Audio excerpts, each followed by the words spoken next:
Mathematics 9th class की book में से जो यूनिट नंबर 3 है उसका एक इंतहाई अहम क्वेश्चन समझते हैं, और ये वो क्वेश्चन है जो बोर्ड इम्तिहान में भी पूछा गया था।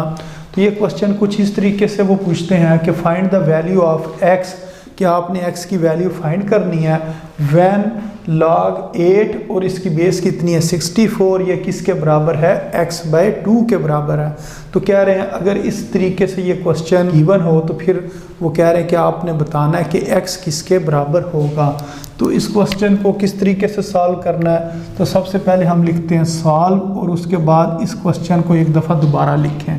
मसलन log और इधर लिखा 8 और इसकी बेस कितनी है 64 और ये किसके बराबर है x/2 के बराबर है।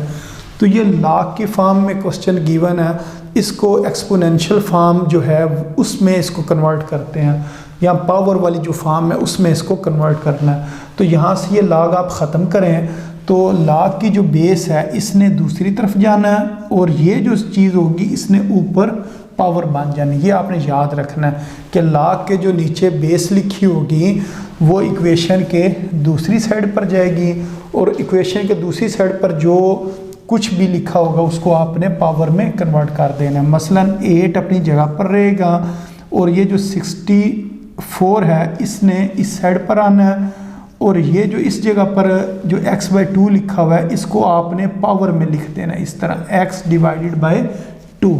तो ये log वाली फॉर्म है और ये पावर वाली या एक्सपोनेंशियल जो फॉर्म है ये वो है।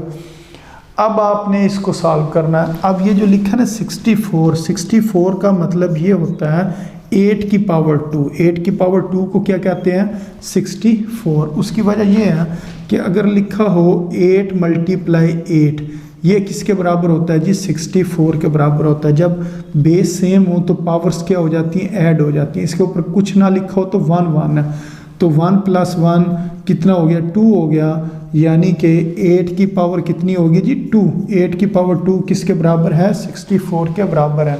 तो जिस तरह अगर दो चीज़ें सेम लिखी हों तो एक बार लिखकर उसकी पावर कितनी लिख सकते हैं 2 लिख सकते हैं। तो ये आपको वैसे भी पता होना चाहिए कि 64 बराबर होता है 8 की पावर 2।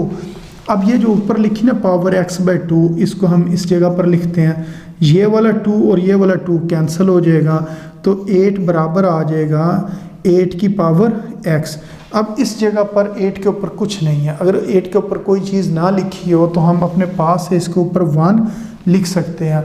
अब दोनों तरफ से 8 और 8 कैंसिल हो जाएगा और पीछे हमारे पास बचेगा 1, ये किसके बराबर आ जाएगा x के बराबर आ जाएगा। तो इसके अंदर यानी कि क्वेश्चन के अंदर उन्होंने यही पूछा था कि बताएं कि x की वैल्यू क्या होगी। तो x की वैल्यू हमारे पास इस क्वेश्चन को सॉल्व करने के बाद जो निकली है वो कितनी निकल आई है जी 1 निकल आई है। तो अब हम ये कहेंगे कि x बराबर है 1 के।